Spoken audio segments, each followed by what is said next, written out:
بسم اللہ الرحمن الرحیم۔ السلام علیکم ورحمۃ اللہ وبرکاتہ۔ الحمدللہ رب العالمین والصلاة والسلام علی اشرف الانبیاء والمرسلین نبینا محمد وعلی آلہ واصحابہ اجمعین وبعد۔ جدید مناہج کی حقیقت کا جو سلسلہ چل رہا ہے اللہ کے فضل و کرم سے، اس کی توفیق سے، اس میں آج جو ہمارے سامنے سوال اور اس کا جواب ہے وہ اس وقت کے خاص طور پر بہت بڑے مسائل میں سے ایک مسئلے سے متعلق ہے، اور وہ علماء ہے، اور وہ مسئلہ ہے علماء کے خلاف بدزبانیاں کرنا، علماء کی برائیاں کرنا، اور علماء سے مراد چھوٹے علماء نہیں، طلباء نہیں، بلکہ کبار علماء کی شانوں میں بھی گستاخی کرنا، انہیں برا بھلا کہنا، ان کے کردار کو مجروح کرنے کی کوشش کرنا، انہیں بہت سارے طعن و تشنیع کا نشانہ بنانا، ان کی عیب جوئی کرنا، ان کی نیتوں پر حملے کرنا، انہیں بد باطن اور بد نیت قرار دینا وغیرہ، اس طرح کا بہت بڑا مسئلہ آج بھی ہمارے درمیان موجود ہے۔ ہم لوگ جو مسائل پڑھ رہے ہیں، ان مسائل کا جو پس منظر ہے وہ سعودی عرب کے علماء سے متعلق ہے، سوال جو کیا گیا، لیکن ظاہر ہے کہ سنت کے علماء دنیا میں چاہے جہاں رہیں ان کا وہی مقام ہے۔ منہج سلف کے حاملین اور اس کے داعی جو علماء ہیں وہ دنیا میں کہیں بھی رہیں، ان کی حیثیت، ان کا احترام، ان کی تکریم، ان کی عزت میں کوئی تبدیلی نہیں ہو سکتی، ان کا مقام مسلم ہے۔ مشرق، مغرب، شمال، جنوب سے، عرب، عجم میں وہ کہیں بھی ہوں، ان کا یہ امتیاز کافی ہے کہ وہ کتاب و سنت کے اور سلف امت کے منہج کے علماء ہیں، اس لیے اس کے اندر سبق اور پیغام سب کے لیے ہے۔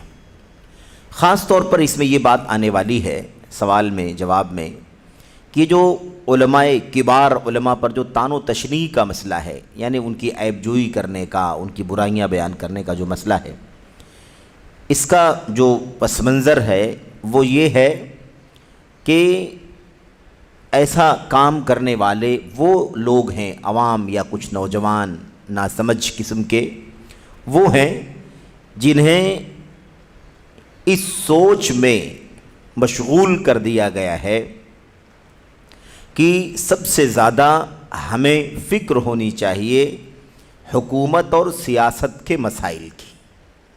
دنیا میں کیا ہو رہا ہے، کون کیا کر رہا ہے، کون کس پر ظلم کر رہا ہے، کون ظالم ہے، کون مظلوم ہے، یہ سارے مسائل، حکومتوں کی باتیں، سیاستوں کی باتیں، اور مختلف ملکوں کے اندر کیا کچھ چل رہا ہے، ہمارے ملک میں کیا چل رہا ہے، ہمارا حاکم کیا کر رہا ہے، اس طرح کے مسائل سے ہی جوڑنے کی جو کوشش عوام کو اور طلباء کو، نوجوانوں کو کی گئی ہے، اس کے نتیجے میں یہ چیز پیدا ہوئی ہے۔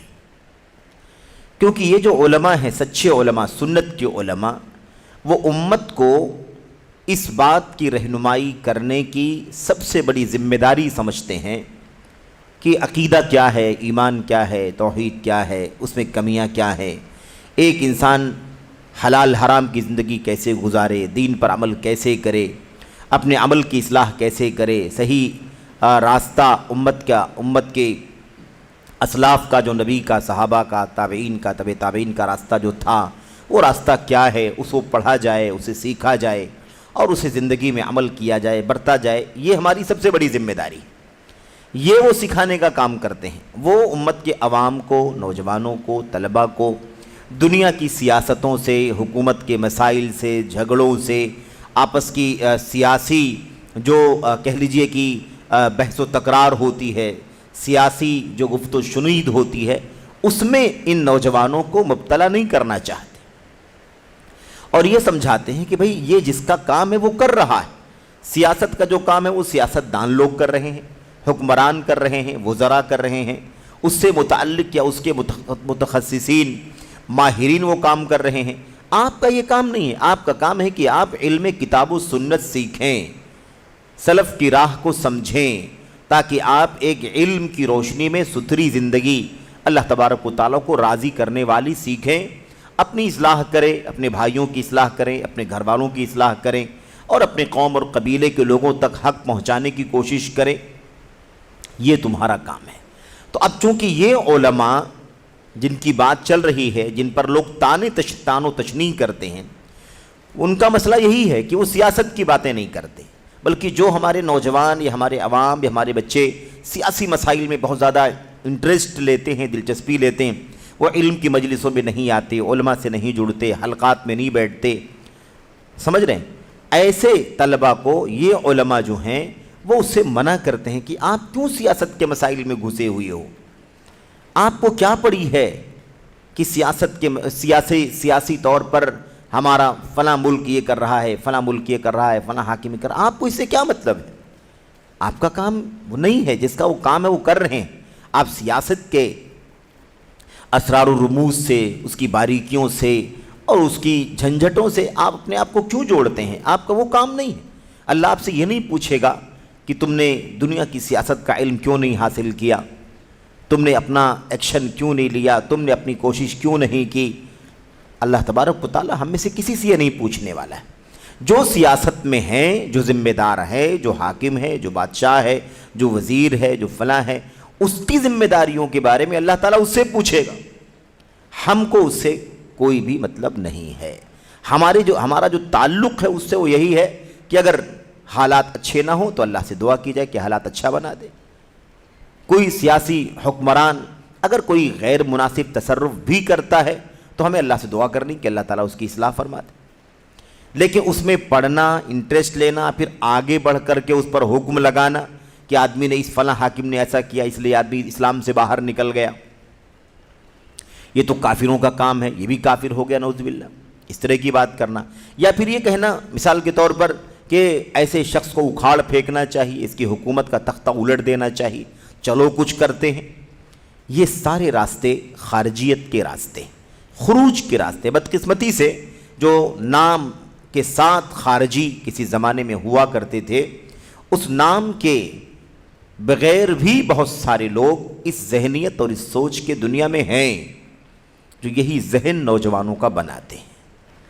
بہرحال یہ تمہید ہو گئی. حالانکہ سوالات جوابات میں یہ بات واضح ہوگی، لیکن یہ بطور تمہید تاکہ آپ سوال کا اور جواب کا پس منظر سمجھ لیں کہ یہ سوال کس تناظر میں ہے. اب آپ سوچئے کہ یہ مسئلہ صرف اور صرف عرب کا یا خلیج کا یا مملکت کا نہیں ہے. یہ مسئلہ آج پوری دنیا کا بن چکا ہے. کیونکہ آج اگر ہم وطن عزیز ہندوستان جیسے اپنے ملک میں رہتے ہیں تو یہاں بھی جو علماء حکومت کی سیاست کی باتیں نہیں کرتے، ان پر یہاں کے عوام، یہاں کے نوجوان بھی ویسے ہی طعن و تشنیع کرتے ہیں جیسے وہاں کے علماء پر وہاں کے لوگ طعن و تشنیع کرتے ہیں، یا یہاں کے لوگ یا دنیا کے بہت سارے ملکوں کے نوجوان وہاں کے کبار علماء پر تنقیدیں کرتے ہیں کہ یہ سیاست اور حکومت سے انٹرسٹ نہیں لیتے، ان کا کام صرف کتاب کھول کر کے بیٹھنا ہے، پڑھانا ہے، پڑھنا ہے، یہ حلال ہے، یہ حرام ہے، یہ شرک ہے، یہ توحید ہے، سنت ہے، یہ بدعت ہے، اس کے سوا ان کو کوئی مطلب نہیں. تو جیسے وہاں کے علماء پر تنقید کی جاتی ہے، یہاں بھی کی جاتی ہے. بہت سارے آپ کو ایسے لوگ ملیں گے، فرقے ملیں گے، ہے نا، ٹولیاں ملیں گی، افراد ملیں گے، بڑے بڑے نام ملیں گے جو اس طرح سے طعن و تشنیع کرتے ہیں. اسی لیے ان کے یہاں سیاسی مسائل پر بات کرنے والوں کی بڑی اہمیت ہے. کوئی اگر بڑی بڑی باتیں کرتا ہو، سیاست کے لوگوں سے، حکمرانوں سے متعلق باتیں کرے یا ان پر طعن و تشنیع کرے، ان پر تنقید کرے، تو اس کو لوگ بڑا جری، بڑا ہمتی، بڑا اس کو دلیر کہتے ہیں. اور جو علماء سیاست کی باتیں نہ کریں، علم اور کتاب و سنت کی، منہج سلف کی تعلیم و تربیت کی باتیں کریں، اس کو لوگ بزدل سمجھتے ہیں. یہ ایک ظاہرہ ہے، یعنی ایک پھیلا ہوا مسئلہ ہے، عام ہے. تو اس کے بارے میں انشاءاللہ تبارک و تعالی ہمیں سمجھنا ہے، اور میں مزید باتیں کروں گا انشاءاللہ تبارک و تعالی. اس ضمن میں کچھ مثالیں بھی آئیں گی. اس میں سوال کیا ہے دیکھیں، سوال نمبر 74 ہے یہ، اور ہم اللہ کے فضل و کرم سے، اس کی توفیق سے دھیرے دھیرے منزل کے قریب پہنچ رہے ہیں. سوال نمبر 74 اس میں پوچھا جا رہا ہے، سائل کہتا ہے ان دنوں کبار علماء کو برا بھلا کہنے، ان دنوں یعنی آج کل کبار علماء کو برا بھلا کہنے، ان پر تان و تشنیع کرنے، تانا دینا، عیب جوئی کرنا، تشنیع برائی بیان کرنا، اور ان پر کفر اور فسق کا حکم لگانے کا معاملہ بہت زیادہ بڑھ گیا ہے۔ اب اس میں جو کہا جا رہا ہے ان دنوں کا مطلب یہ آج کل کی بات نہیں ہے، یہ بات پرانی ہے، 20 سال 25 سال 30 سال 35 سال کے پہلے کی بات چل رہی ہے، لیکن معاملات اسی کے نتیجے میں بہت خطرناک ہو چکے ہیں۔ ماضی قریب میں اسی رویے کی وجہ سے علماء کے خلاف نقد کرنا، اپنی منمانی چل کر کے ایکشن لینا، فسادات پھیلانا، جرائم کرنا، جان مال اور آبرو کو نقصان پہنچانا، یہ سب کچھ اس سے پہلے ماضی میں ہو چکا ہے۔ تو بہرحال ہم لوگ آج اگر 25-30 سال کے بعد اگر یہ سوالات پڑھ رہے ہیں تو آج کل کے بھی حالات اس طرح کی ذہنیت کے بہت سارے لوگوں کے ہاں پائے جاتے ہیں۔ تو آپ سمجھ گئے، کبار علماء کو برا بھلا کہنے، ان پر تان و تشنیع کرنے، ان پر کفر اور فسق کا حکم لگانے کا معاملہ بہت زیادہ بڑھ چکا ہے۔ اب آپ دیکھیے، یہی نہیں ہے مسئلہ کہ کوئی جو ہے فلاں عالم کی برائی کریں، نعوذ باللہ شیخ بن باز ایسے ہیں، شیخ ابن عثیمین ایسے ہیں، شیخ فلاں ایسے ہیں، فوزان ایسے ہیں، مثال کے طور پر خالی معاملہ یہاں تک نہیں ہے، ان کی برائی تو کرتے ہی ہیں، حتیٰ کہ آگے بڑھ کر کے ان کو کوئی فاسق کہتا ہے، کوئی کافر تک بھی کہہ دیتا ہے۔ کافر ہو چکے ہیں یہ لوگ، فاسق ہو چکے ہیں، بدعتی ہو چکے ہیں، اس طرح کا حکم بھی لگانے لگے ہیں بہت سارے لوگ علماء پر، کبار علماء پر۔ اچھا، یہاں کبار علماء کی بات چل رہی ہے، آگے بات آئے گی انشاءاللہ تبارک و تعالی، اس سوال کے جواب میں آئے نہ آئے، آگے انشاءاللہ اس پر مستقل بات آ رہی ہے کہ ایک طبقہ ایسا ہے جو کبار علماء نہیں، کبار ائمہ پر زبان کھولتا ہے، ان کو بھی دائرہ اسلام سے باہر نکال دیتا ہے، ان کو بھی بدعتی اور فاسق قرار دیتا ہے۔ ایسے لوگ بھی گزرے ہیں، اور آج بھی اس ذہنیت کے لوگ موجود ہیں، آپ کے بیچ میں موجود ہیں، آپ کے شہر بمبئی کے اندر موجود ہیں، ایسے لوگ موجود ہیں۔ بہرحال ان کے اس مسئلے کا تذکرہ آئے گا۔ اب آگے کہہ رہے ہیں بالخصوص یہ ان پر کفر و فسق کا حکم لگانے، تان و تشنیع کرنے کا مسئلہ بہت زیادہ بڑھ چکا ہے، بالخصوص جب سے بم بلاسٹ وغیرہ کی مذمت میں بعض فتاوے صادر ہوئے ہیں۔ خاص طور پر یہ کام کب ہوا ہے؟ کبار علماء کی برائی کرنے کا، ان کو کافر فاسق کہنے کا کام زیادہ کب سے بڑھ گیا ہے؟ جب سے ہمارے بعض علماء نے بلاسٹ کرنے والوں کی مذمت میں فتوے صادر کیے ہیں۔ بات سمجھ میں آ گئی نا؟ بھئی ظاہر سی بات ہے کہ یہ بم بلاسٹ کرنا یہ کیا ہے؟ یہ فساد ہے، یہ اجرام ہے، یہ دنگا ہے، یہ انتہا پسندی ہے، جان مال اور آبرو کو تباہ کرنا ہے۔ اس کا کون شریعت اس کی اجازت دیتی ہے؟ کون سا قرآن اجازت دیتا ہے؟ کون سی سنت اجازت دیتی ہے؟ لوگوں نے یہ سارے کام دین کے نام پر کیے۔ افسوس یہی ہے، خارجیوں کی مشکل یہی ہے، خارجیت کی ذہنیت رکھنے والوں کی مشکل یہی ہے کہ جان مال اور آبرو کو تباہ کرتے ہیں اور اس کو نیکی سمجھ کر کے تباہ کرتے ہیں، اسے جہاد کا نام دیتے ہیں۔ استغفر، یہی وہ قدم ہے جس کی وجہ سے مقدس جہاد اللہ کی کتاب کا، نبی کی سنت کا بدنام ہو گیا، اور پوری دنیا میں اسلام کی، مسلمانوں کی شبیہ کو بگاڑ دیا گیا۔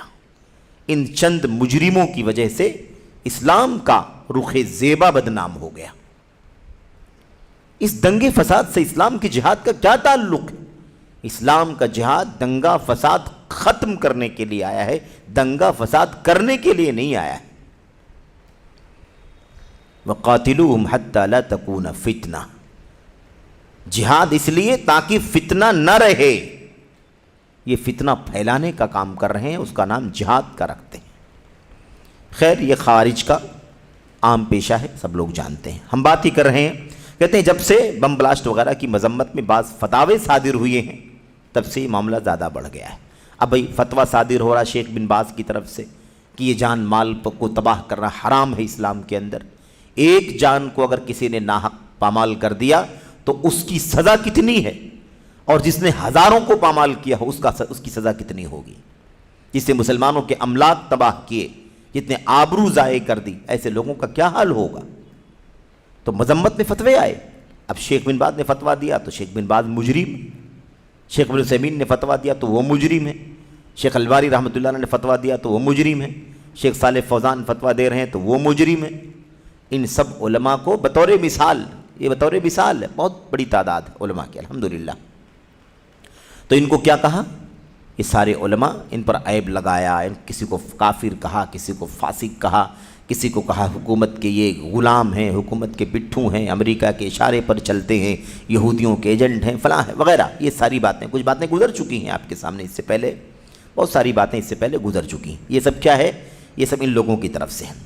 اور کیا کہا؟ اور یہ کہ ولا، یہ غور سے سنیے، ولا اور برا کے سلسلے میں ہمارے علماء کے یہاں کمزوری ہے. ولا اور برا یہ ایک مستقل موضوع ہے، مستقل کتابیں لکھی گئی ہے نا، مستقل جلدوں میں کتابیں لکھی گئی. ولا اللہ واسطے دوستی، برا اللہ واسطے دشمنی. اللہ کے لیے دوستی، اللہ کے لیے دشمنی.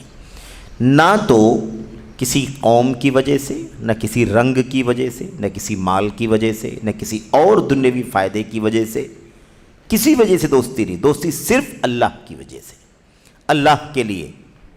اور دشمنی کس وجہ سے؟ اللہ کے لیے دشمنی.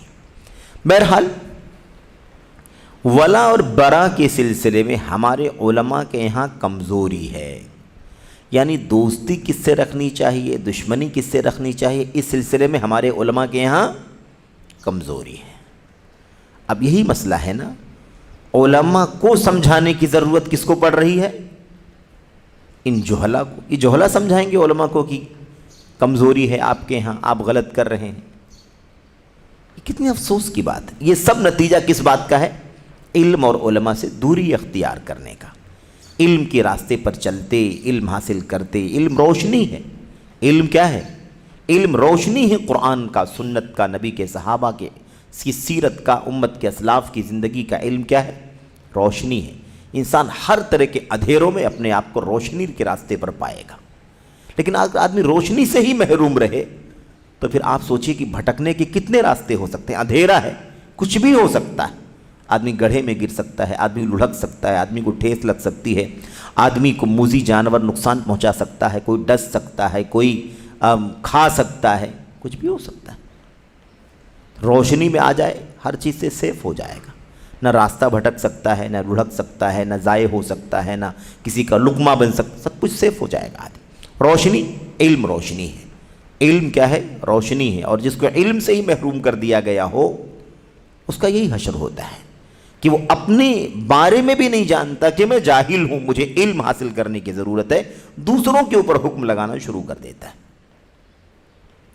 بہرحال تو یہ بات تو ولا اور برا کے بارے میں ہمارے علماء کے یہاں کمزوری، یعنی گویا کہ یہ ہمارے علماء جو حکمرانوں سے ہونے والی غلطیوں کر زبان نہیں کھولتے، ان کو دشمنی کرنی چاہیے تو یہ دشمنی نہیں کرتے ان سے. ان کو سیاست کی باتیں کرنی چاہیے تو سیاست کی باتیں نہیں کرتے. اس لیے ان کو ولا اور برا کا طریقہ معلوم نہیں ہے. ایسے ہی برا دشمنی، نفرت. ہمارے ملک کے اندر یعنی سعودی عرب کے اندر کیوں غیر مسلموں کی کمپنیاں ہیں، کیوں غیر مسلموں کی آبادیاں ہیں، کیوں ان کی فیکٹریاں ہیں، کیوں بسے ہوئے ہیں؟ اب ان کا سوچنا ہے ایسے ظالموں کا کہ ان سب کی جان مال کو برباد کر دیا جائے. اس کو یہ سمجھتے ہیں کہ اللہ کے لیے دشمنی کا حصہ ہے. یہ اللہ کے لیے دشمنی کا حصہ نہیں ہے، یہ جہالت کا نتیجہ ہے. جہالت کا نتیجہ، خروج. وہ جو کمپنیاں سعودی عرب کے اندر ہیں، چاہے وہ مسلمانوں کی ہوں یا غیر مسلموں کی ہوں، وہ ایک عالمی نظام کے طور پر ملک کے حکمران کی اجازت اور پرمیشن اور ٹرم کنڈیشن کی بنیاد پر ایگریمنٹ کے راستے سے وہاں پر الحمدللہ قائم ہیں. ان پر ان کی جان مال آبرو پر حملہ کرنا تو بہت دور کی بات ہے. ہماری ذمہ داری کیا ہے؟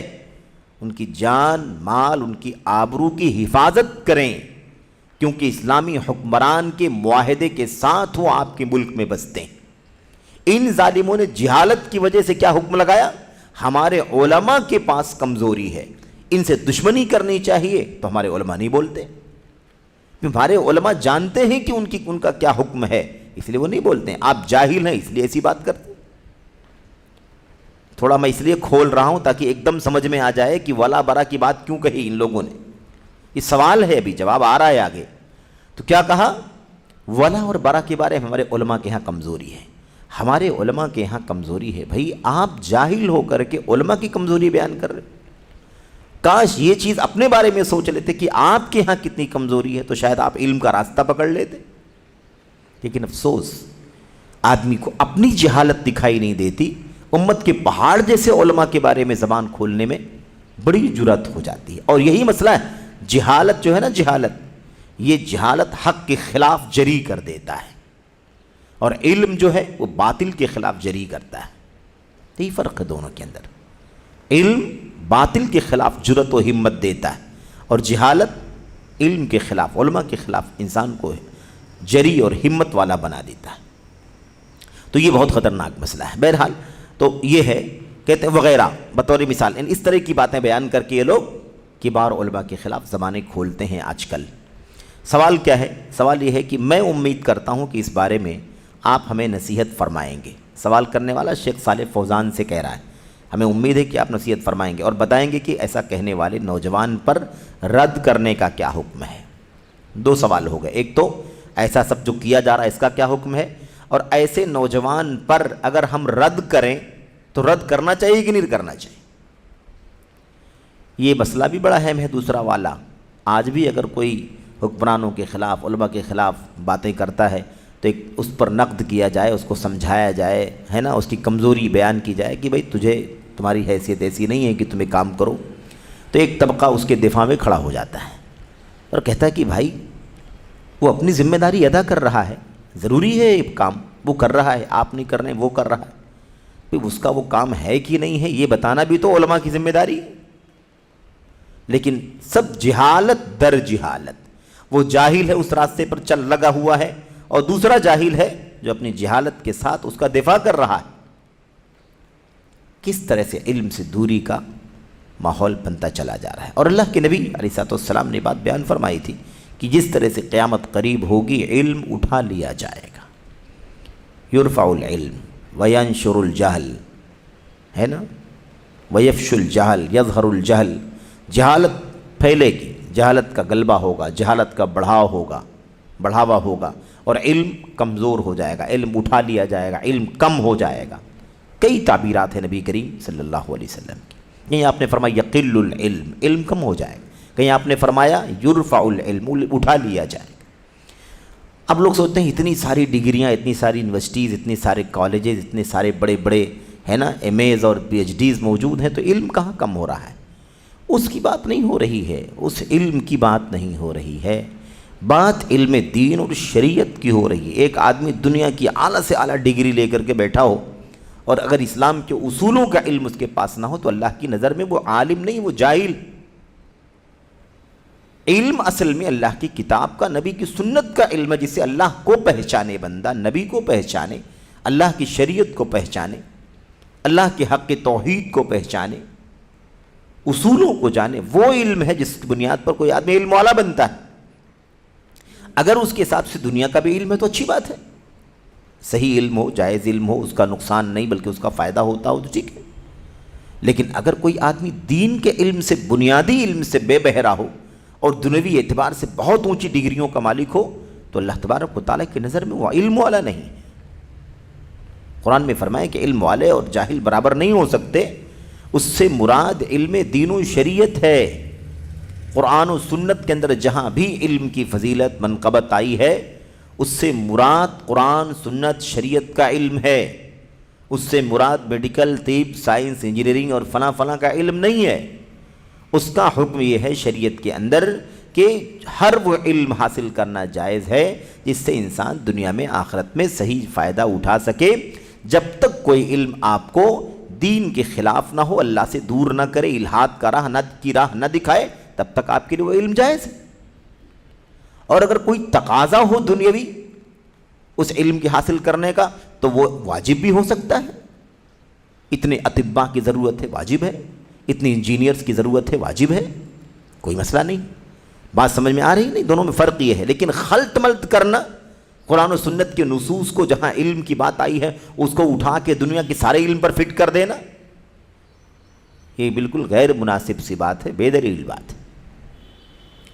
اس لیے علامہ عبد المحسن بن حمد العباد، استاذ محترم مدینہ یونیورسٹی میں بھی اور جامعہ مسجد نبوی مدینہ طیبہ کے اندر بھی جو پڑھاتے رہے، ابھی جلدی انہوں نے اپنی تدریس کا سلسلہ عمر دراز ہو جانے کی وجہ سے بند کر دیا ہے. انہوں نے صراحت سے اپنی کتاب میں بھی لکھا ہے کہ قرآن و سنت میں جہاں جہاں علم کی تعریف کی گئی ہے اس سے مراد قرآن و سنت کا علم ہے، شریعت کا علم ہے، دین کا علم ہے. فضیلت میرے بھائیوں، اب آپ سوچیے کہ قرآن کریم کی تلاوت کرنے پر ہر حرف پر 10 نیکی ملتی ہے کہ نہیں ملتی؟ کیا کوئی کہہ سکتا ہے دنیا کے آدمی کی سائنس کی کتاب پڑھنے سے بھی 10 نیکی ملتی ہے ایک حرف پڑھنے پر؟ کتنی موٹی سی بات ہے. وہ شریعت کا علم الگ علم ہے، دین کا علم عبادت ہے الگ. اس لیے خلط ملط نہیں ہونا چاہیے. ٹھیک ہے، جو شریعت کے اندر کسی علم کو ناجائز نہیں کہا گیا جب تک کہ وہ دین سے دور کرنے والا نہ ہو. دین سے دور کرنے والا کوئی بھی علم یقیناً وہ اللہ تبارک و تعالیٰ کے دین سے ٹکراتا ہے. کوئی علم انسان کو بے دین بناتا ہے، ملحد بناتا ہے، دہریہ بناتا ہے، خالق اور مخلوق میں کوئی فرق ختم کر دیتا ہے، دنیا کا کوئی خالق نہیں ہے ایسی کوئی تعلیم دیتا ہے. ایسا علم اللہ تبارک و تعالیٰ کی نگاہ میں حد درجہ مذموم اور شریعت کی نگاہ میں ممنوع ہے. بہرحال ضمناً یہ بات آ گئی. بات کیا ہے؟ ایسا کہنے والے نوجوان پر رد کرنے کا کیا حکم ہے؟ جواب میں شیخ صالح فوزان کہتے ہیں، بہت سلیس جواب ہے، آپ پڑھ لیں پھر اس کے حاشیے پر بات کرتے ہیں. جواب میں شیخ کہتے ہیں جاہل کو چاہیے کہ زبان نہ کھولے. بہت بڑا مسئلہ ہے. اگر آپ سوچ لیں دنیا کے اندر اتنے سارے مسائل ہیں نا، اگر جاہلوں نے زبان نہ کھولی ہوتی تو یہ مسائل کھڑے نہیں ہوتے. آپ کو 100 نہیں بلکہ ہزاروں ایسے مسائل ملیں گے جس میں کسی جاہل کے زبان کھولنے کی وجہ سے مشکل پیدا ہوئی ہے. زبان کی حرکت علم کے ساتھ ہونی چاہیے. جاہل کو چاہیے کہ زبان نہ کھولے. اسی لیے بعض سلف نے کہا ہے لو سکت من لا يعلم لسقط الخلاف. اگر وہ شخص جس کے پاس علم نہیں ہے اگر وہ خاموش رہ جاتا لسقط الخلاف تو اختلاف بھی ختم ہو جاتا. سمجھ رہے ہیں نا؟ اگر جاہل چپ رہتا، جاہل خاموش رہتا، لا علم آدمی بے علم آدمی خاموش رہتا تو اختلاف ہوتا ہی نہیں، مسئلہ کھڑا ہی نہیں ہوتا، جھگڑے پیدا ہی نہیں ہوتے. تو یہ بہت بنیادی مسئلہ ہے. اب اس میں ہر چیز کو اپنی جگہ پر سمجھنے کی ضرورت ہے. جس چیز کا اسے علم ہے اس میں وہ بولے، جس چیز کا اسے علم نہیں ہے گرچہ دوسری چیز کا علم ہے، بہت زیادہ علم ہے دوسری چیز کا، لیکن جس چیز کا علم نہیں اس میں نہ بولے.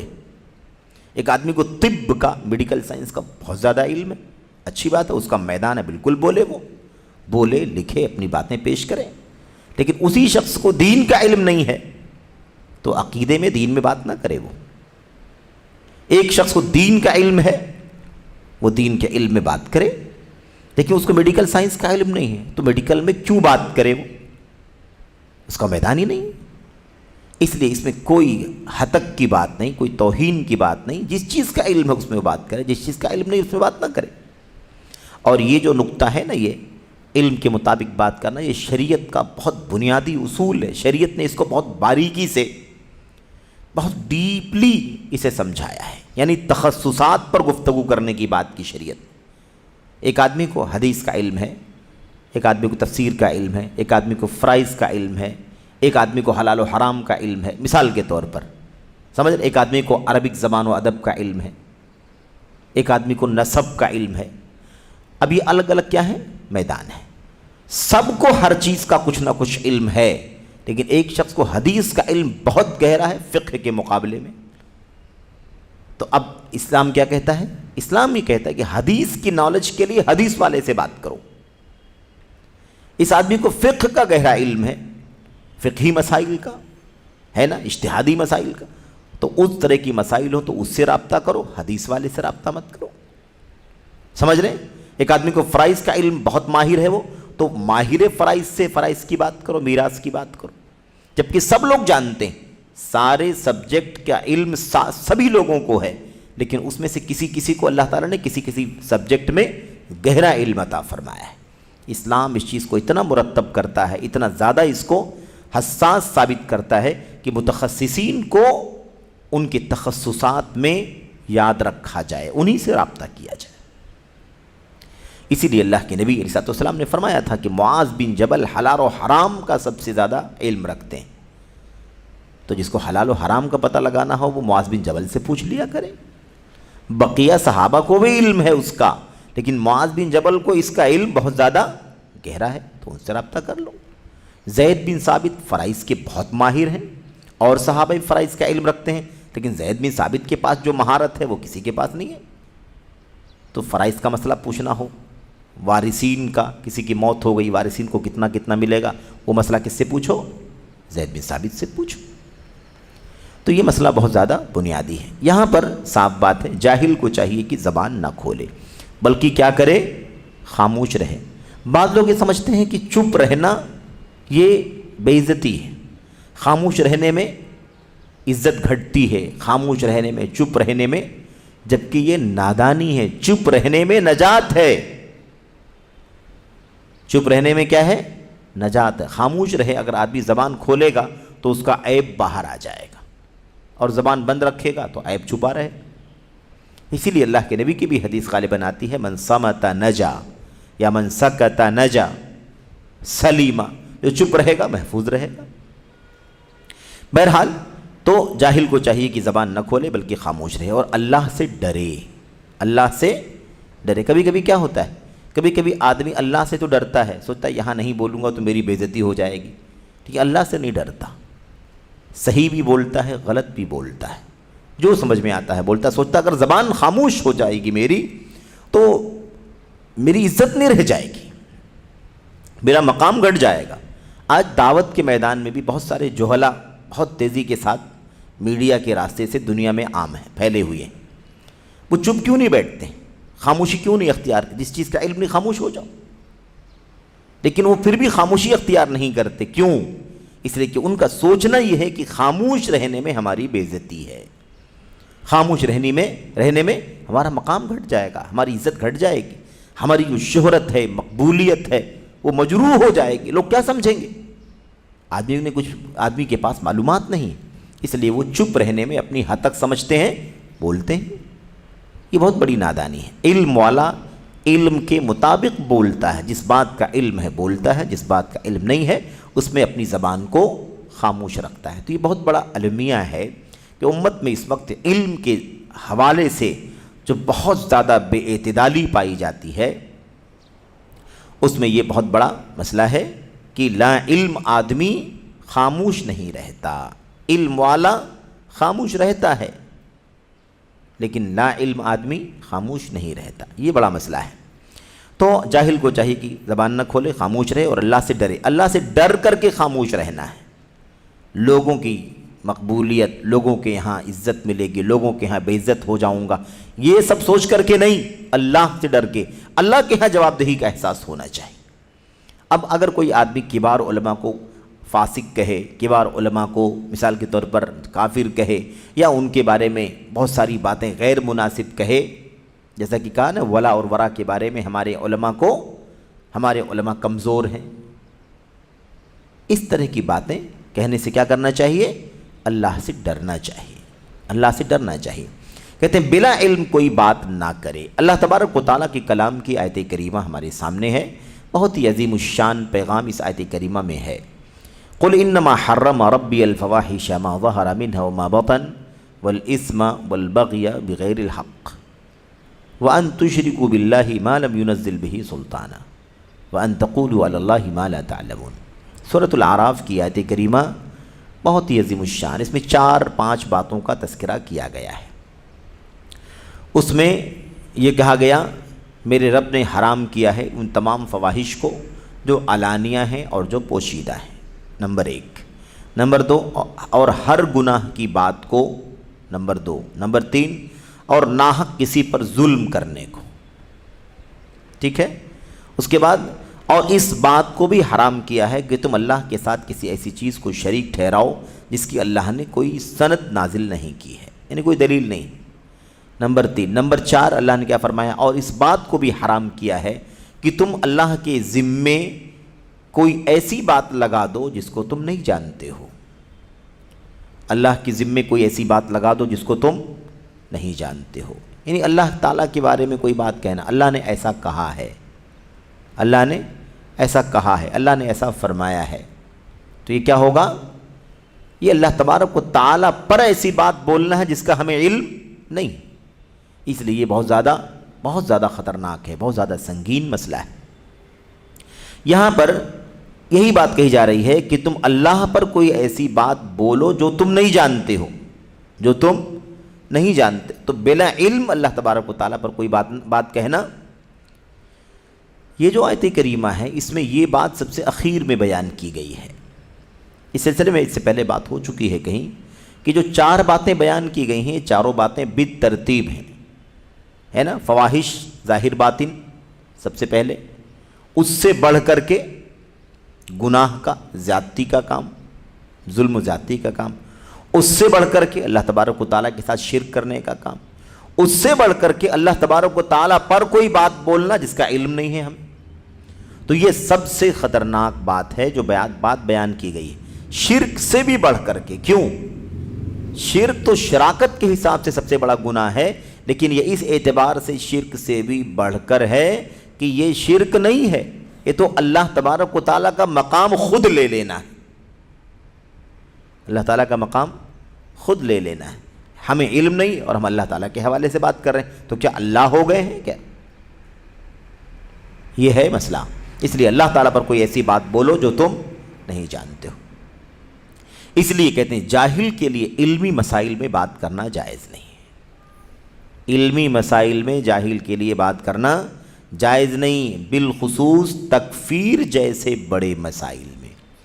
تکفیر، یہ کافر ہے، وہ کافر ہے، تو کافر ہے، فلاں کافر ہے، اس نے ایسا کہا اس لیے کافر، اس نے ایسا کہا اس لیے کافر، یہ تکفیر کا معاملہ بڑا خطرناک ہے۔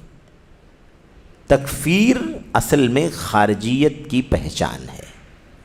تکفیر کی کس کی پہچان ہے؟ خارجیت کی۔ خروج جو ہوتا ہے نا، تو خروج بعد میں ہوتا ہے، تکفیر پہلے ہوتی ہے۔ جو تکفیر کرتا ہے وہی خروج کرتا ہے، سمجھ رہے ہیں نا؟ یعنی جو آدمی اس بات پر آ جائے، یعنی خروج کا آخری مرحلہ، کوئی آدمی کسی کی جان لینے پر تل جائے، ہے نا؟ جان لینے پر تل جائے، تو وہ جان لینے پر تلنے سے پہلے یہ عقیدہ اس کے یہاں ہے کہ یہ آدمی کافر ہو چکا ہے، اس لیے اسے جینے کا حق نہیں۔ تو خروج کا مسئلہ یہی پیچیدہ ہے، مطلب خروج کے درجات ہیں۔ ہم نے کہا آخری جو درجہ ہے یعنی جان لینے پر تلنے والا، یہ معاملہ کب آتا ہے؟ جب آدمی کسی کو کافر قرار دیتا ہے۔ اب اسی میں خوارج کا مسئلہ یہ ہے کہ وہ اپنی لا علمی اور جہالت کی وجہ سے بعض ایسے گناہوں کو بھی کفر کا سبب سمجھتے ہیں جس کی بنیاد پر کفر لازم نہیں آتا، جیسے گناہ کبیرہ۔ گناہ کبیرہ کی وجہ سے کوئی آدمی کافر نہیں ہو جاتا ہے، ایمان پر باقی رہتا ہے اور اپنے اس کبیرہ گناہ کی وجہ سے فاسق اور بدعمل قرار پاتا ہے۔ کوئی آدمی شراب پی لے، کوئی آدمی سود لے لے، کوئی آدمی جھوٹ بول دے، کوئی آدمی غیبت کر لے، ہے نا، کوئی آدمی زنا کر لے، تو یہ گناہ ہیں، گناہ کبیرہ ہیں، بلا شبہ بہت سنگین ہیں، لیکن اس سے کافر آدمی، اس سے کافر نہیں ہو جاتا کوئی آدمی جب تک کہ اس کو حلال کرنے سمجھنے کا عقیدہ نہ رکھتا ہو۔ کوئی آدمی زنا کرے اور سمجھے کہ حلال ہے، کوئی آدمی شراب پیے اور یہ عقیدہ رکھے کہ حلال ہے، کوئی آدمی سود کھائے اور اسے حلال سمجھ کر کے کھائے، تب الگ مسئلہ ہے کہ وہ اس وجہ سے کافر نہیں ہوگا کہ وہ سود کھا رہا ہے، بلکہ اس لیے کافر ہو جائے گا کہ اس نے اللہ تبارک و تعالیٰ کی کتاب اور نبی کی سنت میں صراحت کے ساتھ جو سود کو حرام کر دیا گیا ہے اس کو وہ حرام نہیں مانتا ہے، بلکہ حرام ہونے کا انکار کرتا ہے، اسے حلال مان رہا ہے، حلال ہونے کا عقیدہ رکھتا ہے، اس لیے وہ کافر ہو جائے گا۔ اور یہ کن مسائل میں؟ جو دین اسلام کے اندر بدیہی طور پر معلوم ہے یعنی کلیئرلی معلوم، اس میں کوئی ڈاؤٹ کا مسئلہ نہیں ہے۔ تو یہ جہالت کا نتیجہ ہے۔ تو جہالت کے نتیجے میں تکفیر کے نتیجے میں خروج اور بغاوت، یہ معاملہ پیش آتا ہے۔ تو کہتے ہیں تکفیر جیسے بڑے مسائل میں ایک جاہل کو بات نہیں کرنا چاہیے۔ آدمی کب کافر ہوگا، کب کافر نہیں ہوگا، تکفیر کافر قرار دینے کے لیے جو شرطیں ہیں وہ کیا وہ شرطیں پائی جاتی ہیں یا نہیں پائی جاتی ہیں؟ شرطیں اگر پائی جاتی ہیں تو موانع موجود ہیں کہ نہیں موجود ہیں؟ کوئی ایک بھی معنی موجود ہوگا تکفیر نہیں کر سکتے۔ تو تکفیر کا کام کسی عام آدمی کا کام نہیں، تکفیر کا اصل حقدار اللہ تبارک و تعالی ہے، اصل حقدار نبی کریم صلی اللہ علیہ وسلم ہے، کیونکہ اللہ کی کتاب اور نبی کی سنت کے اصولوں کے بغیر ہم کسی کو کافر نہیں کہہ سکتے۔ ہاں وہ اصول سامنے ہو، اس کا علم سامنے ہو، تو وہ اس علم کی روشنی میں ہم کوئی بات کہہ سکتے ہیں، اور وہ بھی ہمارا کام نہیں ہے، بلکہ وہ چوٹی کے جو علماء ہیں جو اس مقام کو پہنچ چکے ہیں وہی سمجھ سکتے ہیں کہ کب کسی کو کافر کہا جا سکتا ہے۔ یہاں پر کہتے ہیں کہ تکفیر جیسے بڑے مسائل میں ایک تو بڑا مسئلہ یہ ہے، دوسری بات غیبت، چغل خوری اور اسی طرح حکمرانوں کی عیب جوئی اور علماء امت کی عیب جوئی کرنا ناجائز اور حرام ہے۔ یہ سارے کام بھی تو گناہ کبیرہ ہیں، غیبت ہے، چغلی ہے، کسی کی عیب جوئی کرنا ہے، خاص طور پر علماء کی۔ ایک آدمی کسی عام آدمی کی غیبت کرتا ہے وہ بھی گناہ کبیرہ کا مرتکب ہے، لیکن ایک آدمی اگر کسی عالم دین کی جو کتاب و سنت کا عالم ہے اور علم والے کی عیب جوئی کرے، جیسا کہ سوال میں آئے کبار علماء کی عیب جوئی کرنا مثال کے طور پر، تو ایسا شخص بھی غیبت ہی کر رہا ہے، گناہ کبیرہ ہی کر رہا ہے، لیکن وہ غیبت کسی صاحب علم کی کر رہا ہے، اس لیے اس کا گناہ بالمقابل پہلے والے کے اور زیادہ سخت ہے اور زیادہ شدید تر ہے، کیونکہ یہاں پر علم کی عظمت بھی شامل ہے، وہ امت کا رہنما ہے، امت کا قائد ہے۔ تو کبار علماء کے خلاف جو زبانیں کھولی گئی ہیں اس حوالے سے یہ باتیں شیخ بیان کرتے ہیں، کہتے ہیں اسی طرح اور یہ غیبت کی سنگین قسم ہے، یہ علماء کی غیبت کی سنگین قسم ہے، یعنی حد درجہ خطرناک قسم ہے۔ ہم اللہ تعالیٰ سے عافیت چاہتے ہیں۔ امام ابن عساکر دمشقی رحمۃ اللہ علیہ کی وہ بات ہم لوگ اس سے پہلے بھی پڑھ چکے ہیں غالباً، اور آگے بھی شاید آئے، کہ لحوم العلماء مسمومہ، لحوم العلماء مسمومہ، علماء کے گوشت زہر آلود ہیں، علماء کے گوشت زہریلے ہیں، زہر ہے اس کے اندر۔ غیبت کے بارے میں اللہ نے کیا فرمایا؟ أَيُحِبُّ أَحَدُكُمْ أَن يَأْكُلَ لَحْمَ أَخِيهِ مَيْتًا فَكَرِهْتُمُوهُ، کیا تم میں سے کوئی آدمی اس بات کو پسند کرے گا کہ اپنے مردہ بھائی کا گوشت کھائے؟ یعنی غیبت کرنا کیا ہے؟ اپنے مردہ بھائی کا گوشت کھانا ہے۔ تو اب یہ گوشت کھا رہا ہے مردہ بھائی کا جو غیبت کر رہا ہے۔ ابن عساکر رحمۃ اللہ علیہ فرماتے ہیں کہ اگر وہ غیبت علماء کی کر رہا ہے تو علماء کی گوشت زہر آلود ہے۔ من شمہا مرض ومن اکلہا مات، جو اس گوشت کو سونگھ لے گا، زہریلے گوشت کو، وہ مریض ہو جائے گا، بیمار ہو جائے گا، اور جو اسے کھا لے گا مر جائے گا۔ یہ بہت بنیادی مسئلہ ہے۔ آج اتنی آسانی کے ساتھ لوگ کبار علماء کے خلاف زبانیں کھولتے ہیں، اور میں شروع میں عرض کیا کہ کبار علماء یہ معاملہ سعودی عرب کے علماء سے متعلق ہے، لیکن کتاب و سنت اور سلف امت کی منہج پر رہنے کی وجہ سے پوری دنیا کے علماء کا مقام ایک جیسا ہے، چاہے وہ دنیا کے کسی بھی خطے میں ہوں۔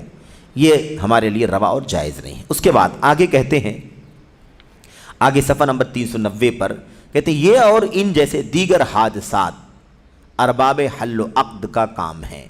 کون سے حادثات کی طرف اشارہ کیا؟ سوال میں جو بتایا گیا ہے نا کہ خاص طور پر جو پچھلے دنوں بم بلاسٹ وغیرہ کیے ہیں، اس کی مذمت میں جب ہمارے علماء نے فتوے دیے تو ان علماء کے خلاف اور زیادہ بدزبانی کرنا ان لوگوں نے شروع کر دیا۔ تو اب یہ جو حادثات ہوئے، جو دنگے فساد ہوئے، بلاسٹ ہوئے، جان مال وغیرہ کا نقصان ہوا، کہتے ہیں یہ اور ان جیسے دیگر حادثات جو پیش آئے ارباب حل و عقد کا کام ہے۔ حل و عقد کون ہے؟ حل کے معنی کھولنے کے، عقد کے معنی باندھنے کے، کھولنے باندھنے والوں کے کام ہے، یعنی ان لوگوں کا کام ہے جن لوگوں کا اتنا اونچا مقام ہے کہ وہ کسی چیز کو چاہیں تو باندھیں، کسی چیز کو چاہیں تو کھولیں. یعنی کیا مطلب؟ حکومت کے ذمہ داروں کا کام ہے یہ. بھئی ہم تو کچھ کھولنے باندھنے کی طاقت نہیں رکھتے ہیں نا. جو بھی بنانا کھولنا باندھنا ہے وہ کس کا کام ہے؟ جو ذمہ دار ہے، جو حاکم ہے، جو وزیر ہے، جو خلیفہ ہے، جو امام ہے، جو بادشاہ ہے نا، ولی امر. آپ کیا کہہ لیں؟ ولی امر. اس کے اندر ہر آدمی ہر طرح کا ولی امر آ جائے گا. تو کہتے ہیں ان جیسے حادثات ارباب حل و عقد کا کام ہے. آپ کو کیا پڑی ہے کہ آپ اس میں بات کرنا شروع کر دیا؟ وہی ان مسائل میں باہم بحث و جستجو اور مشورے کر سکتے ہیں. سیاست کے مسائل سیاست کے لوگ جانتے ہیں، ذمہ داران جانتے ہیں، جو حاکم ہیں، جو ذمہ دار ہیں وہ جانتے ہیں. نیز علماء کرام کا کام ہے وہی ان کا شرعی حکم بیان کر سکتے ہیں. اسی لیے قرآن کریم کے اندر اللہ تعالیٰ نے فرمایا نا، وَأُولِي الْأَمْرِ مِنْكُمْ أَطِیعُوا اللَّهَ وَأَطِیعُوا الرَّسُولَ وَأُولِي الْأَمْرِ مِنْكُمْ. اللہ کا کہا مانو اور رسول کا کہا مانو، اور اپنے ذمہ داروں کی بات، اپنے ذمہ داروں کا. ٹھیک ہے؟ تو ان ذمہ داروں سے کون مراد ہے؟ علماء اور امراء. علماء اور امراء. اسی لیے شیخ نے کیا کہا، وہی بات آگے آ رہی ہے. شیخ نے کہا کہ اس طرح کے مسائل میں یہی لوگ کچھ بات کر سکتے ہیں، رائے مشورہ کر سکتے ہیں، کیا کرنا ہے نہیں کرنا ہے. بھئی اگر کچھ معاملہ ہے آپ کو لگتا ہے قابل اعتراض ہے تو وہ باتیں آپ ذمہ داروں تک پہنچا دیں، وہ سمجھ لیں گے اس چیز کو. علماء کے سامنے وہ بات آ جائے، علماء جو ہے اس چیز کو سمجھ لیں گے کہ کیا کرنا چاہیے کیا نہیں کرنا چاہیے، اس میں شریعت کا حکم کیا ہے، علماء بیان کر دیں گے. اس کے علاوہ عام آدمی کا کوئی کام نہیں ہے، اس کے علاوہ کسی عام نوجوان کا کام نہیں ہے کہ اس طرح کے مسائل میں وہ باتیں کرے. اس لیے یہ چیز نہیں ہونی چاہیے. اللہ تبارک و تعالیٰ آگے فرماتے ہیں عوام الناس عام لوگ، اور مبتدی طلبہ یعنی چھوٹے طلبہ، ابتدائی طلبہ کہتے ہیں جو ابھی تھوڑی بہت معلومات رکھتے ہوں، بہت زیادہ گہری معلومات نہ رکھتے ہوں، ایسے لوگ کہتے ہیں ان مسائل سے ان کا کوئی سروکار نہیں ہے، کوئی تعلق نہیں ہے. ایسے مسائل کا ان لوگوں سے کوئی تعلق نہیں ہے. اللہ تبارک و تعالیٰ کی کلام کی آیت کریمہ سورہ نساء کی یہاں پر شیخ نے ذکر کی ہے، جس میں اللہ تعالیٰ فرماتا ہے وَإِذَا جَاءَهُمْ أَمْرٌ مِّنَ الْأَمْنِ أَوِ الْخَوْفِ أَذَاعُوا بِهِ. اس میں بات سمجھنے کی یہ ہے کہ اللہ تعالیٰ نے یہ بات بیان فرمائی ہے کہ جب انہیں کوئی خبر امن کی یا خوف کی ملی، انہوں نے اسے مشہور کرنا شروع کر دیا. یہی غلطی ہے. کوئی بھی امن کی خوف کی کوئی بات ملی تو اسے مشہور کرنا شروع کر دیا. حالانکہ کرنا کیا چاہیے تھا؟ حالانکہ اگر یہ لوگ اسے رسول صلی اللہ علیہ وسلم کے اور اپنے میں سے ایسی باتوں کی تہ تک پہنچنے والوں کے حوالے کر دیتے تو اس کی حقیقت وہ لوگ معلوم کر لیتے جو نتیجہ اخذ کرتے ہیں، جن کو کسی طرح کے حالات میں نتیجہ نکالنے کا علم اللہ نے عطا فرمایا ہے، تو وہ اس کی حقیقت کو جان لیتے. خود سے کیوں مشہور کرنا شروع کر دیا؟ خود سے کسی امن اور خوف کی بات کو مشہور نہیں کرنا تھا، اللہ کے رسول تک اسے پہنچانا تھا، یا ایسے لوگوں تک پہنچانا تھا جو اس طرح کی چیزوں میں باریکیوں کو جان سکتے ہیں. وہ لوگ اس بارے میں انہیں رہنمائی کر دیتے اور حقیقت کو جان لیتے. اچھا، اور اگر اللہ تعالیٰ کا فضل اور اس کی رحمت تم پر نہ ہوتی تو معدود چند کے علاوہ تم سب شیطان کے پیروکار بن جاتے. سخت وعید ہے. جو لوگ علم والوں، کبار علم والوں کے خلاف باتیں کرتے ہیں، ان پر اعتماد نہیں رکھتے، ان پر حکم لگاتے ہیں، ان کے خلاف بدزبانیاں کرتے ہیں، ایسے لوگ دو بڑی غلطیاں کر رہے ہیں. ایک تو یہ کہ ان کا کام نہیں ہے، دوسری چیز ان تمام مسائل کا حل کرنے والے، ان مسائل پر بات کرنے والے یہی اولو الامر ہیں. یہی لوگ اس مسئلے کو سمجھ سکتے ہیں اور باہم مشورے سے حل کر سکتے ہیں. علماء اس کے بارے میں کوئی صحیح موقف بیان کر سکتے ہیں، حکم بیان کر سکتے ہیں شریعت کا. یہ ان کا کام ہے. تو ان لوگوں نے بجائے اس کے کہ ان کی بات پر اعتماد کرتے، انہی لوگوں پر نقد کرنا شروع کر دیا، ان پر عیب لگانا شروع کر دیا. اللہ فرماتا ہے یہ اللہ کی رحمت ہے، اللہ کی رحمت ہے کہ اللہ تعالی نے تمہیں اس کی سزا نہیں دی۔ اگر اللہ تعالیٰ نے تمہیں سزا دی ہوتی تم سب کے سب نہ جانے کیا کس انجام کو پہنچ گئے ہوتے۔ وَلَوْلَا فَضْلُ اللَّهِ عَلَيْكُمْ وَرَحْمَتُهُ، اگر تم پر اللہ تبارک و تعالیٰ کا فضل اور اس کی رحمت نہ ہوتی، لَاتَّبَعْتُمُ الشَّيْطَانَ إِلَّا قَلِيلًا، تھوڑے لوگوں کو چھوڑ کر کے سب کے سب شیطان کے راستے پر چل پڑتے۔ آیت کریمہ کا آخری حصہ پورے مضمون کا خلاصہ ہوتا ہے، یہ آپ جانتے ہیں پہلے سے بھی۔ آیتوں کے اخیر کا بڑا اعتبار ہے، آیتوں کا اختتام بہت کچھ پیغام دیتا ہے۔ یہاں اللہ نے کیا فرمایا؟ اگر تم ہیں پر اللہ تعالیٰ کا فضل اس کی رحمت نہ ہوتی تو تم شیطان کے پیروکار بن جاتے، تھوڑے لوگوں کو چھوڑ کر کے بقیہ سب کیا ہو جاتے؟ شیطان کے پیروکار۔ اب دو چیزیں اس کے اندر خاص طور پر سمجھنے کی ہیں۔ ایک تو یہ کہ بھائی علم کا معاملہ جس سے متعلق ہے اس کی طرف لوٹا دیا جائے، یہ نہ لوٹانا، اپنی طرف سے کوئی اسٹینڈ لینا، کوئی حکم لگانا، کوئی ایکشن لے لینا، یہ کس کا راستہ ہے؟ شیطان کا راستہ ہے۔ اور اگر اس سے بچ گئے تو سمجھ لو کہ اللہ تبارک و تعالیٰ کا فضل ہے اور اس کی رحمت ہے۔ اللہ کے فضل اور رحمت سے انسان بچتا ہے۔ اور دوسری بات یہ معلوم پڑی کہ اللہ تعالیٰ کا فضل اور اس کی رحمت کیا ہے؟ اللہ تعالیٰ کا امت کے لیے علماء کا انتظام کر دینا۔ اللہ تعالیٰ کا اپنے بندوں کے لیے ایسے علماء کا انتظام فرما دے جو مسائل کی تہ تک پہنچ سکتے ہوں، حقیقتوں کو جان سکتے ہوں۔ ایسے علماء کا ہمارے بیچ میں رہنا ہمارے لیے بہت بڑی رحمت ہے۔ اور ان کے نہ رہنے کی وجہ سے یا ان کے رہتے ہوئے ان کی بات نہ ماننے کی وجہ سے انسان شیطان کا پیروکار ہو جائے گا۔ یہ بہت واضح پیغام ہے اللہ کے کلام کی آیت کریمہ کا۔ اس کے بعد فرماتے ہیں شیخ صالح فوزان، لہذا واجب ہے کہ ان مسائل بالخصوص تکفیر اور ولا اور برا کے مسائل میں بات کرنے سے زبان کو قابو اور کنٹرول میں رکھا جائے۔ دیکھا آپ نے، ولا برا، دوستی دشمنی، کس سے دوستی رکھنی ہے، کس سے دشمنی رکھنی ہے، جیسا کہ شروع میں ہم نے آپ سے ذکر کیا، اس کی مثال چھوٹی سی کہ ولا اور برا کا معنی لوگوں نے کیا سمجھا ہوا ہے۔ اور ایسے ہی تکفیر کا مسئلہ، کسی کو کافر قرار دینا، آدمی کو چاہیے کہ اس طرح کے بہت بڑے مسائل میں زبان کو کنٹرول میں رکھے۔ کہتے ہیں انسان بسا اوقات لوگوں پر کفر و ضلالت کا حکم لگا دیتا ہے، حالانکہ وہ خطا کار ہوتا ہے۔ کسی پر کفر کا حکم لگا دیتا ہے، کسی پر گمراہی کا حکم لگا دیتا ہے، حالانکہ وہ خطا کار ہوتا ہے، غلطی کرتا ہے، جس کے سبب وہ حکم خود اس پر پلٹ آتا ہے۔ اگر کسی نے کہا کہ یہ کافر ہو گئے ہیں، ان کے خلاف بغاوت کرنا چاہیے، جیسے ہم نے شروع میں عرض کیا کہ اس وقت کے کبار علماء کو بھی لوگوں نے، بعض خارجی ذہن کے لوگوں نے کیا کہا؟ یہ سب گمراہ ہیں، جاہل ہیں، حکومتوں کے آلہ کار ہیں، حق نہیں بولتے، کمزور علماء ہیں، ہے نا، مادہ پرست علماء ہیں، ان کو پڑھنے پڑھانے کتاب کے علاوہ کچھ نہیں آتا، سیاست کے مسائل پر بات نہیں کرتے، اس طرح کی جو باتیں کر رہے ہیں۔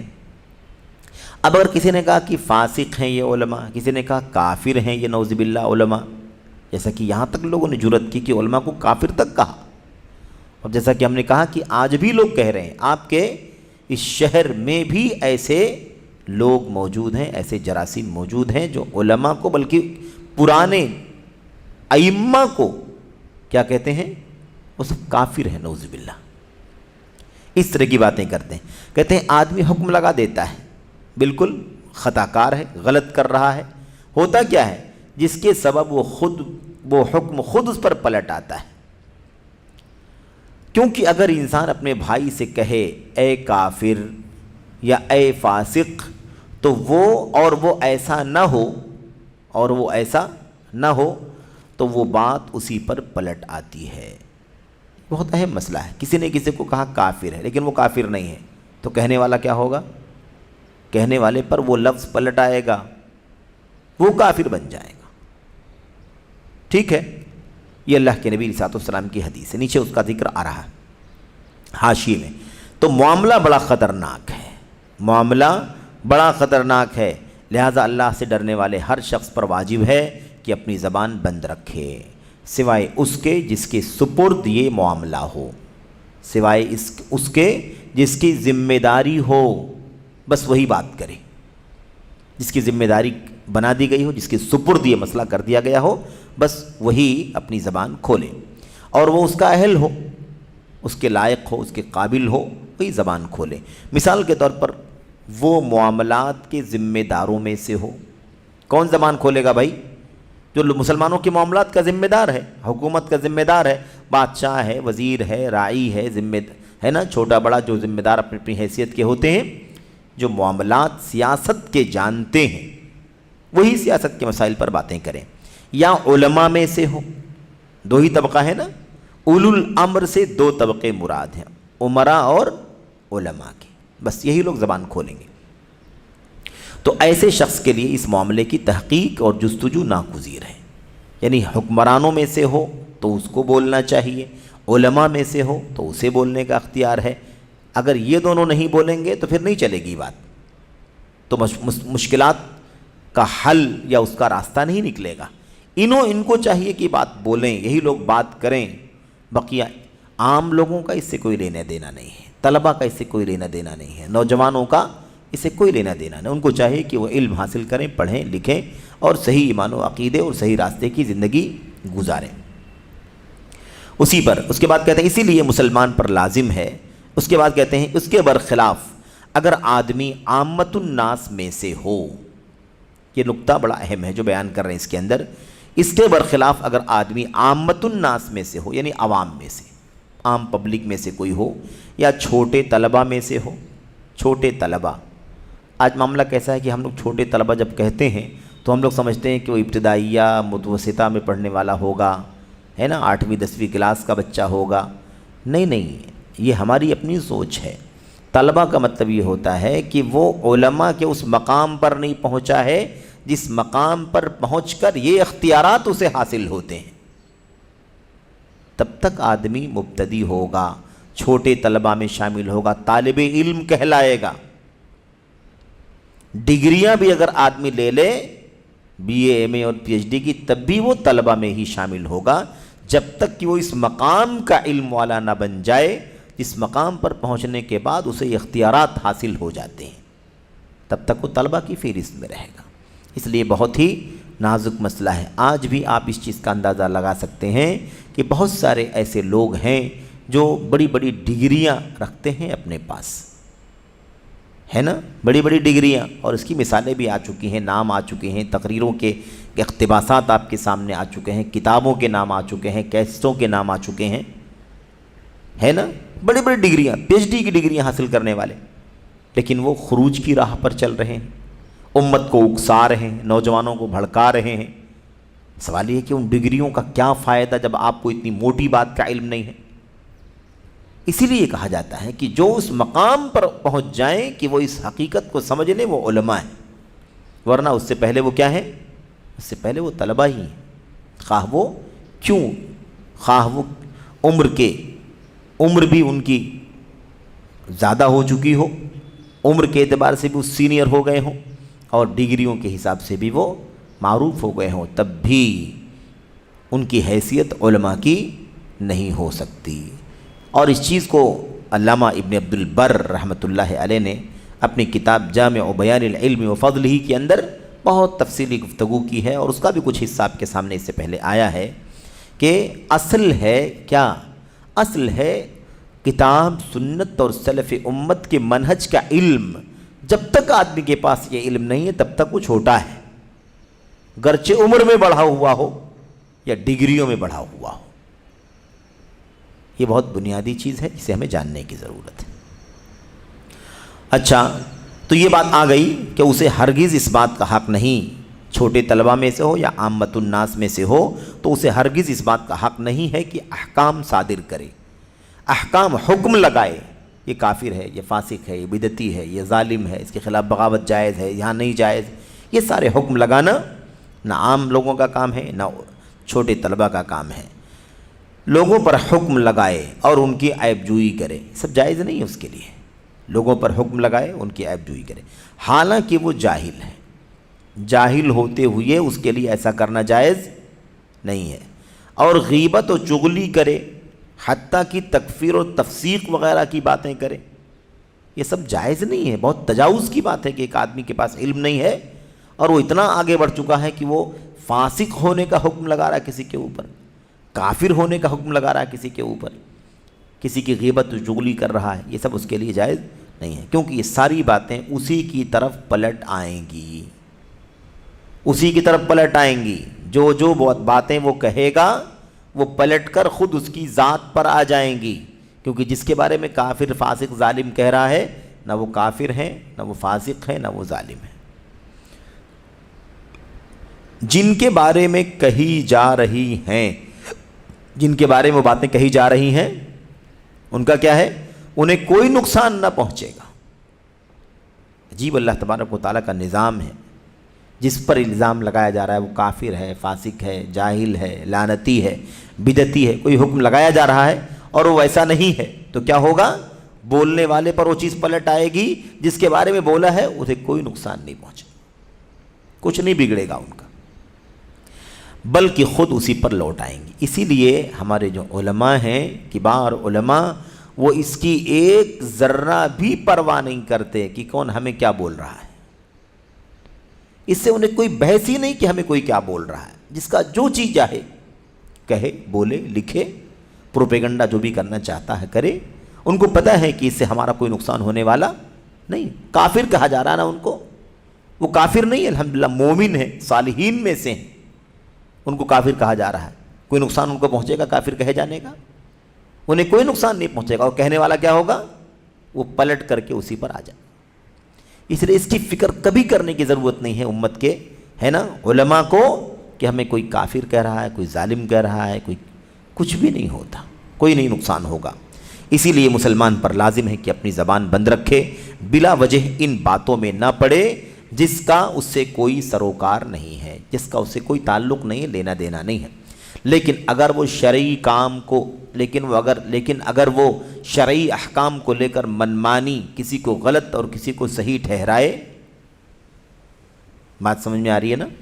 لیکن اگر وہ شرعی احکام کو لے کر، شرعی احکام کے سلسلے میں کسی کو غلط اور کسی کو صحیح ٹھہرائے، مسلم حکمرانوں اور امت کے علماء کی عیب جوئی اور کردار کشی کرے، جیسا کہ سوال میں کہا گیا، اور ان پر کفر یا گمراہی کا حکم لگائے، تو یہ چیز خود اسی پر پلٹ کر کے آ جائے گی۔ اس کو کرنا نہیں چاہیے اس طرح کے مسائل میں بات، لیکن اگر وہ کسی پر حکم لگائے گا کافر فاسق کا، چاہے وہ حکمرانوں پر لگائے یا علماء پر لگائے، دونوں صورتوں میں وہ اسی پر پلٹ کر کے آ جائے گی، اور یہ چیز خود اس کے حق میں عظیم خطرے کا باعث ہے، انہیں اس کی بات کا کوئی نقصان نہیں ہوگا۔ اللہ کے نبی علیہ السلام نے اس بات کی خبر دی تھی کہ علم اٹھا لیا جائے گا، ایک خبر دی تھی کہ علم کا اٹھایا جانا در حقیقت علماء کی موت کے ذریعے ہوگا۔ اس پر بھی کئی بار بات ہو چکی ہے کہ علم کا اٹھایا جانا دراصل علماء کا اٹھایا جانا ہے۔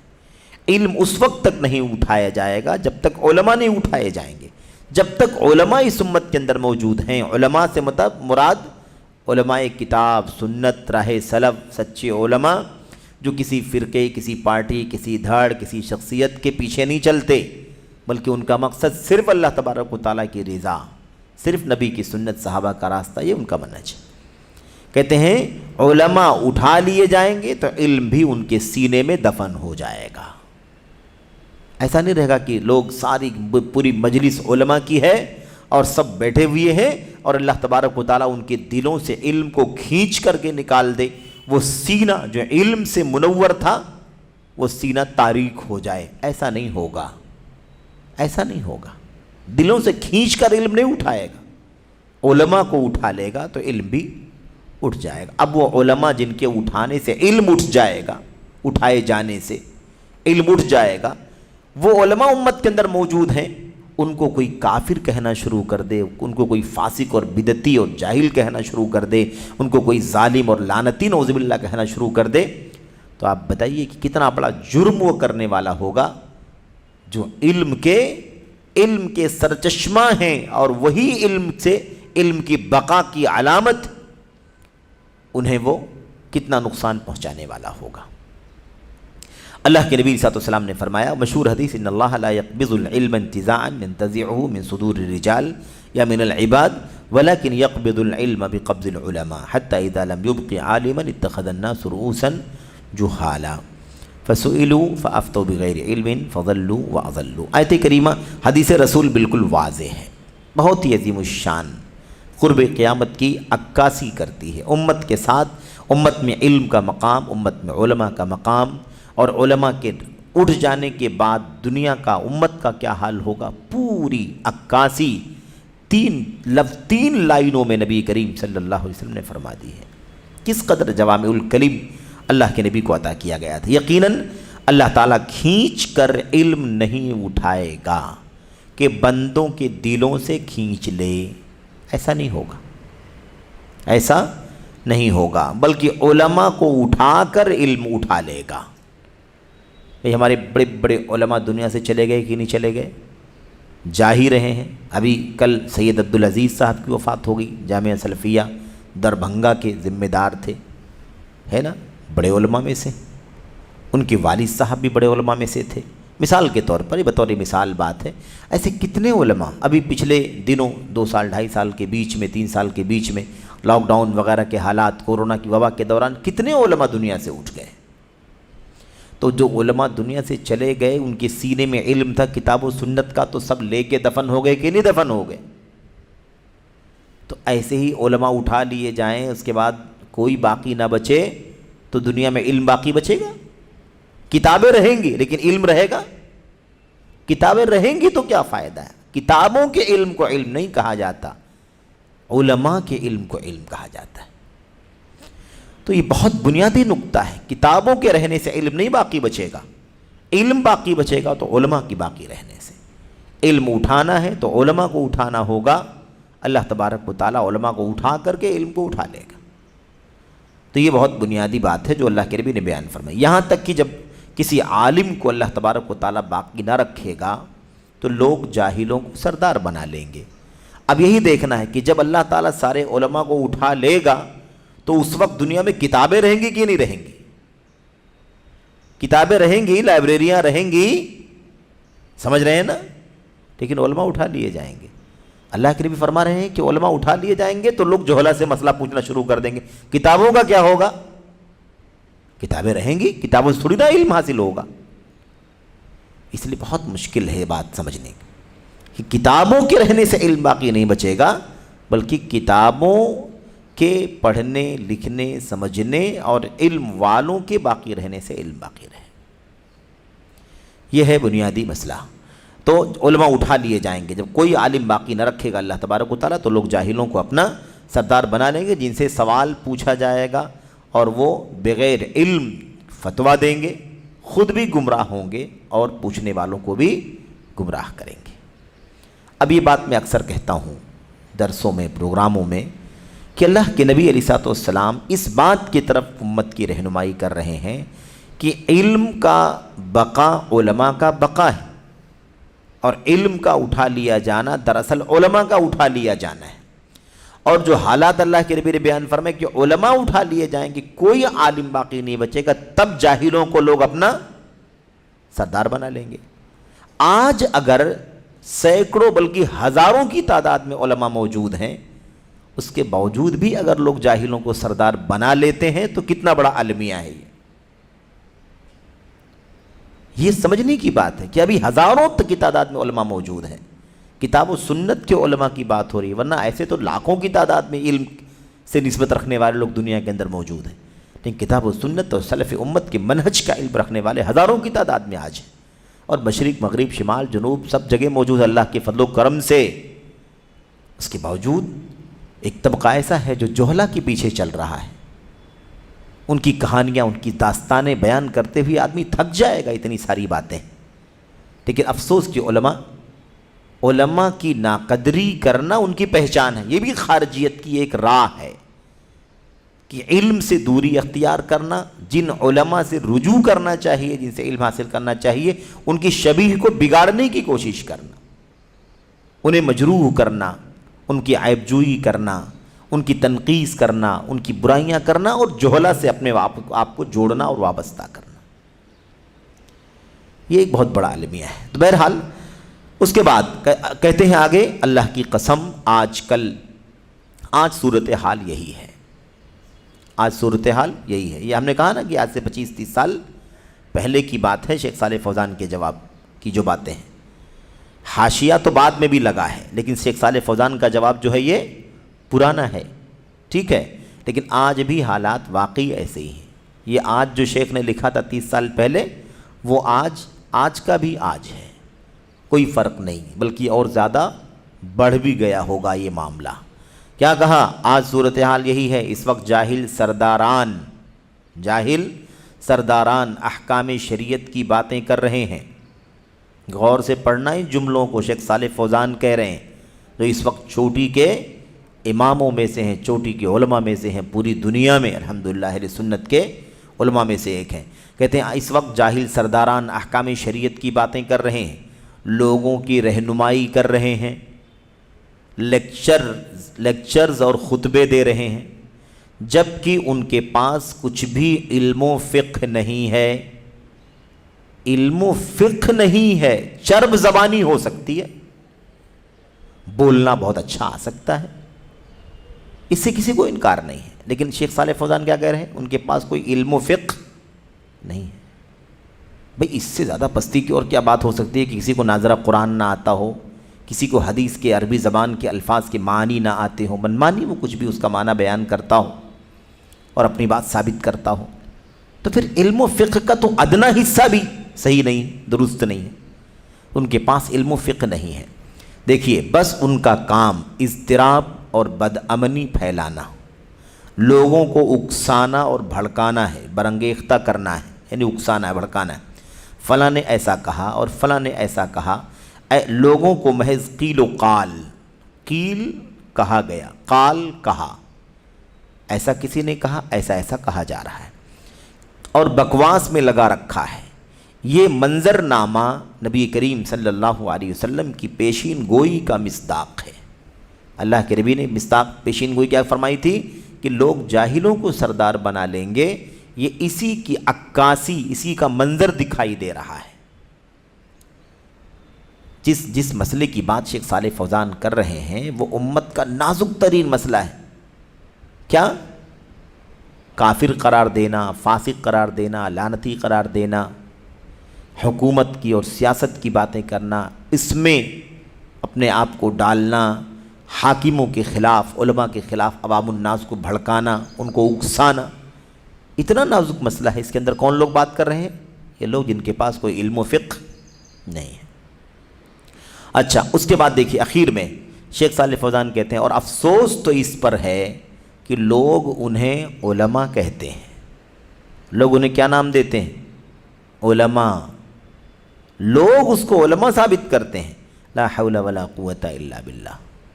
کون روک تھام کرے گا؟ کسی کو طاقت نہیں اللہ کے سوا، کسی کو تصرف کا اختیار نہیں اللہ کے بغیر، لیکن معاملہ یہی ہے، افسوس یہ ہے کہ لوگ ان کو کیا سمجھتے ہیں؟ علماء ہیں، جبکہ اگر آپ اس سے کسی پیش آمدہ مسئلے کے بارے میں سوال کریں، پیش آمدہ مسئلہ، کوئی معاملہ نازک پیش آ جائے، ہنگامی کوئی معاملہ آ جائے، سوال کریں یا کوئی شرعی حکم پوچھیں تو آپ کو صحیح جواب نہیں دے سکے گا، لیکن باتیں کس کی کرتا ہے؟ علماء کافر ہیں، علماء فاسق ہیں، حکمران فاسق ہیں اور حکمران دائرہ اسلام سے باہر، اس طرح کی باتیں کرتا ہے، جواب نہیں دے سکے گا۔ کیوں؟ کہتے ہیں کیونکہ اس کا کہنا ہے کہ یہ ساری چیزیں علم ہے ہی نہیں۔ جانتے ہیں کہ نہیں جانتے؟ ہاں، یہ بہت بڑا مسئلہ ہے کہ آپ جو علم حاصل کر رہے ہیں، قرآن، ترجمہ، تفسیر، معنی، اقوال، استنباط، حدیث، اس کا ترجمہ، اس کی سند، اس کا متن، اس سے مسائل مستنبط ہونے والے ہے نا، جو باتیں ہم کر رہے ہیں، فقہی مسائل پڑھ رہے ہیں، یہ ساری چیزیں ان لوگوں کی نظر میں علم ہے ہی نہیں، وہ اس چیز کو علم نہیں سمجھتے، اسی لیے آپ ترجمہ قرآن پڑھیں، تفسیر قرآن پڑھیں، کوئی اہمیت نہیں ان کے یہاں، حدیث کا علم حاصل کریں، کوئی حیثیت نہیں، وہ کہتے ہیں کیا فائدہ ان سب کے پڑھنے پڑھانے کا، جب آپ کو سیاست کا پتہ نہیں، دنیا کے حالات کا پتہ نہیں، ملک کے حالات کا پتہ نہیں، یعنی آپ سمجھ لیں کہ ان کے یہاں آپ کا قرآن، سنت، حدیث، فقہ وغیرہ پڑھنا یہ علم ہے ہی نہیں، اس کو علم نہیں سمجھتے۔ علم تو سیاسی ثقافت یعنی سیاسی معلومات اور فقہ الواقع کا نام ہے۔ کرنٹ دنیا میں کیا چل رہا ہے، کس ملک نے کیا فیصلہ کیا، کس حاکم نے کیا فیصلہ کیا، اور اس کی سیاست کیا ہے، اس کی خیال سیاست کیا ہے۔ بہت سارے لوگوں کو آپ دیکھیں گے گلیوں میں بیٹھ کر کے، چائے خانوں پر بیٹھ کر کے عالمی سیاست پر گفتگو کر رہے ہوں گے، جبکہ اس بیچارے کو نماز کا بھی پتہ نہیں، اس کو توحید کا بھی پتہ نہیں، اپنی زندگی کے موٹے موٹے مسائل حلال و حرام کا بھی پتہ نہیں ہے، لیکن وہ چائے کی دکان پر بیٹھ کر یوران، توران، افریقہ، امریکہ، خلیج، عرب اور ہے نا بر صغیر اور ساری ایشیا، افریقہ کی باتیں کر رہا ہوگا۔ اس قدر جہالت عام ہے۔ بھلا بتاؤ کہ ہمیں ان تمام چیزوں پر باتیں کرنے سے کیا حاصل ہونے والا ہے؟